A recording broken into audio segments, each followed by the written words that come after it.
মাধ্যমিক পৰ্যায়ৰ বা হাইস্কুলৰ অতিৰিক্ত ঠিকাভিত্তিক শিক্ষক শিক্ষয়িত্ৰী সকলৰো নিয়মীয়াকৰণ অনুৰূপ ধৰণে আমি সম্পূৰ্ণ কৰাৰ পদক্ষেপ আমি আৰম্ভ কৰিলোঁ। আমি প্ৰচেছ যোৱাকালিৰ পৰাই আৰম্ভ কৰিলোঁ। আমি প্ৰায়খিনি সমস্যা সমাধান কৰিলোঁ। দুই এটা কাম সময়টো লাগে। গেষ্টেশ্যন পিৰিয়ড বুলি এটা বস্তু থাকে যিকোনো সমস্যা সমাধান কৰাৰ ক্ষেত্ৰত। সেই পিৰিয়ডটোতো দিব লাগিব। ভুকুতে কেতিয়াও কল নপকে, এই কথাটো আমি সকলোৱে জনা উচিত। গতিকে চৰকাৰখনে নিষ্ঠাৰে আমি অসমৰ শিক্ষাৰ সকলো সমস্যা এপদ এপদকৈ আমি সমাধান কৰি আহিছোঁ আৰু আমি নিষ্ঠাৰে আমি কৰিও যাম। মাধ্যমিক পৰ্যায়ৰ বা হাইস্কুলৰ অতিৰিক্ত ঠিকাভিত্তিক শিক্ষক শিক্ষয়িত্ৰী সকলৰো নিয়মীয়াকৰণ অনুৰূপ ধৰণে আমি সম্পূৰ্ণ কৰাৰ পদক্ষেপ আমি আৰম্ভ কৰিলোঁ।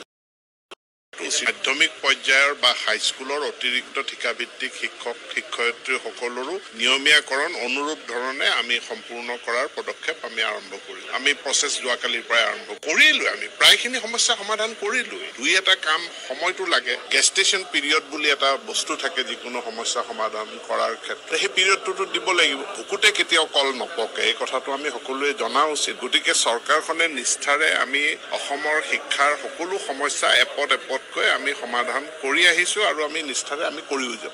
মাধ্যমিক পৰ্যায়ৰ বা হাইস্কুলৰ অতিৰিক্ত ঠিকাভিত্তিক শিক্ষক শিক্ষয়িত্ৰী সকলৰো নিয়মীয়াকৰণ অনুৰূপ ধৰণে আমি সম্পূৰ্ণ কৰাৰ পদক্ষেপ আমি আৰম্ভ কৰিলোঁ।